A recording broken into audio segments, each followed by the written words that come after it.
बंधू आणि भगिनींनो, मी आज तुमच्यासाठी एक नवीन सुविचार व विचार घेऊन आलोय। तो सुविचार व विचार तुमचं जीवन जगण्यासाठी फार उपयोगी पडणार आहे, म्हणून कृपया तो सुविचार व विचार पूर्णतः ऐकावा।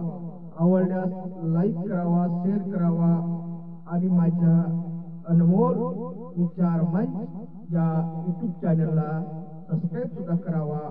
बंधू आणि भगिनींनो, माणूस त्याच्या जीवनात व कार्यात एकटा तेव्हाच पडतो जेव्हा त्याचे मित्र मैत्रीण नातेवाईक आई वडील पाहुणे रावणे त्याला परकी करतात, तेव्हाच तो एकटा पडतो। उदाहरणार्थ, एका गावामध्ये एक तरुण राहत होता। एका गावामध्ये एका सावकाराचा मोठा असा तरुण राहत होता। त्या सावकाराकडे भरपूर अशी धन दौलत होती, परंतु त्याचा मुलगा हा वाईट मार्गाला लागला होता। त्याचं लग्न सुद्धा झालं होतं, परंतु त्या सावकाराला ठरवलं त्याला मारायचं नाही, त्याला बोलायचं नाही। आपण काय करायचं, एक युक्ती लढायची। कशी?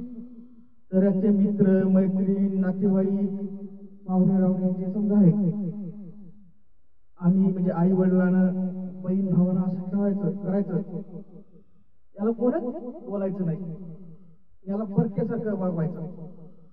म्हणजे बघ, तू आमचा कोणीच नाही, आमचा कोणीच नाही, तू आमचा कोणीच नाही, तू आमचा कोण नाही, आम्ही तुझे कोण नाही, असं वागायचं। असं त्यानं ठरवलं। मग सर्व नातेवाईकांना सांगितलं की बा तुम्ही असं करा, कारण हा वाया चालला, वाईट व्यसनाच्या काळात नदी लागला, म्हणून याला मारल्यापेक्षा मला वाटतं आपण असं केलं तर ध्यानावर येईल आणि याचं कुटुंब हे वाया गेल्यापेक्षा कुटुंब याचं हे जर असं केलं तर याचं कुटुंब रस्त्यावर येईल, म्हणजे याच्या संसारात बिघड होईल। म्हणून आपण जर सर्वांना ही युक्ती केली तर हा ध्यानावर येऊ शकतो, असं त्याने सांगितलं।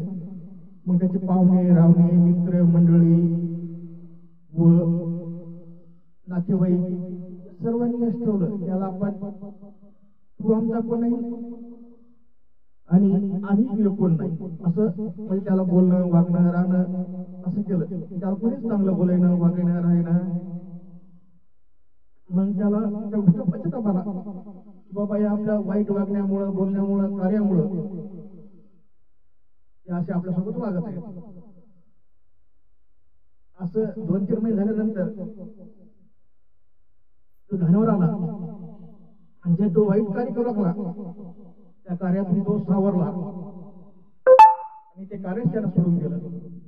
मला सांगायचं तात्पर्य बंधू आणि भगिनी एवढंच की जर तुमचा मित्र मैत्रीण नातेवाईक किंवा पाहुणे रावणे याच्यापैकी असा एखादा तरुण करत असेल तर असं वागा,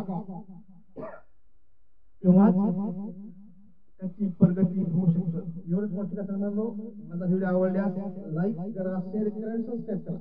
असं वाटतं तुमच्या कामाचं नाही तर तुमच्या मित्राच्या मैत्रिणीच्या नातेवाईकाच्या कोणाचं काम असेल त्यांना तू शेअर करा। एवढं ठिकाणी समजलो, एवढं ठिकाणी सांगायचं। धन्यवाद माझा पूर्ण ऐकल्याबद्दल।